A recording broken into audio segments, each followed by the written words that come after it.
The snow fell silently. It blanketed the small town of Evergreen in a pristine white.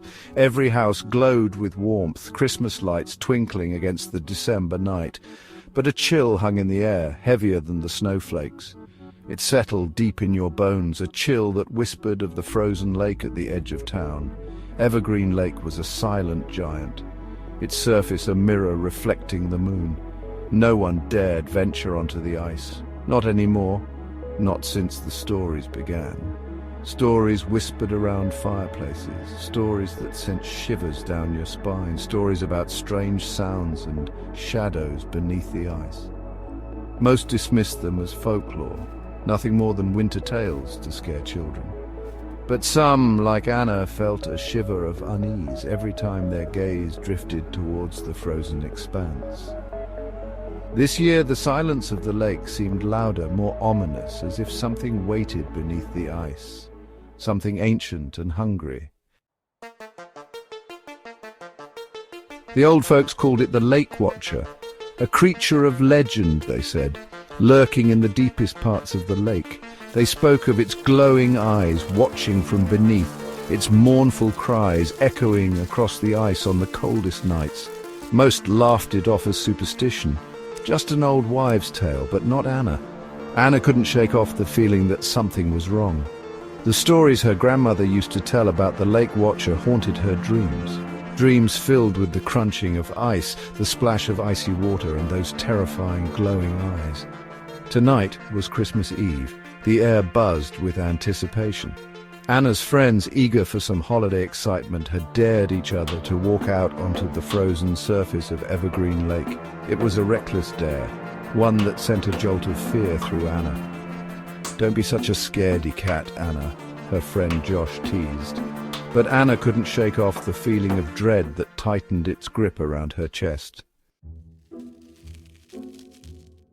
The others were laughing, bundled up in their winter jackets, their breath misting in the cold air. They were caught up in the thrill of the dare, their faces flushed with excitement.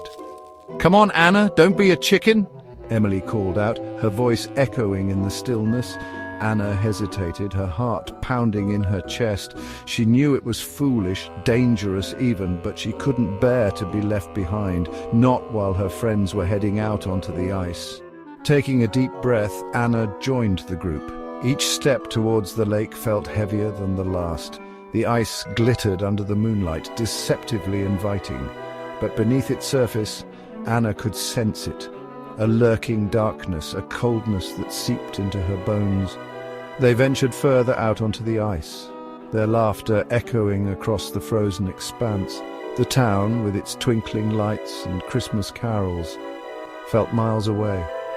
Here there was only the silence of the lake and the crunch of their boots on the ice. A silence that felt heavy, expectant. Section 4, First Steps on Thin Ice. The ice groaned beneath their feet. The sound was low, guttural, like the growl of a sleeping beast.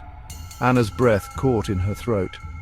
"Did you hear that?" she whispered, her eyes darting across the ice. "Hear what?" Josh asked, his voice nonchalant. "That sound under the ice." "It's probably just the ice settling," Emily said, her tone dismissive. But Anna couldn't shake the feeling of unease. The ice groaned again, louder this time. Then a series of knocks echoed from beneath their feet. They were rhythmic, deliberate, almost like knocking. Fear coiled in Anna's stomach. "This isn't funny, guys," she said, her voice trembling. But her words were lost in the sudden, terrifying cracking sound that split the silence. The ice beneath them buckled. Panic flared in their eyes. Anna stumbled, her heart pounding against her ribs. "We need to get off the ice. Now!" she yelled, but her voice was swallowed by the sound of the ice groaning and shifting beneath them. Section 5, The Eyes Below. Anna stared down in horror.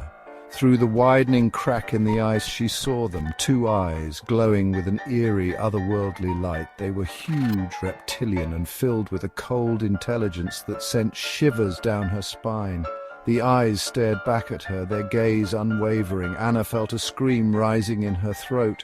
but it died before it could escape her lips. She was paralyzed with fear, her blood turning to ice in her veins. For a moment the eyes held hers, their gaze filled with a chilling, predatory hunger. Then, with a sound like 1,000 whispers, the eyes disappeared back into the inky blackness beneath the ice. The ice groaned again, the sound louder, more insistent. The crack beneath them widened, splitting the surface like a spider web. Suddenly the ice gave way. Anna screamed as she plunged into the freezing water. The shock of the cold stole her breath away. She surfaced, gasping for air, her limbs numb, her clothes heavy with icy water. "Help!" she screamed, but her voice was lost in the chaos.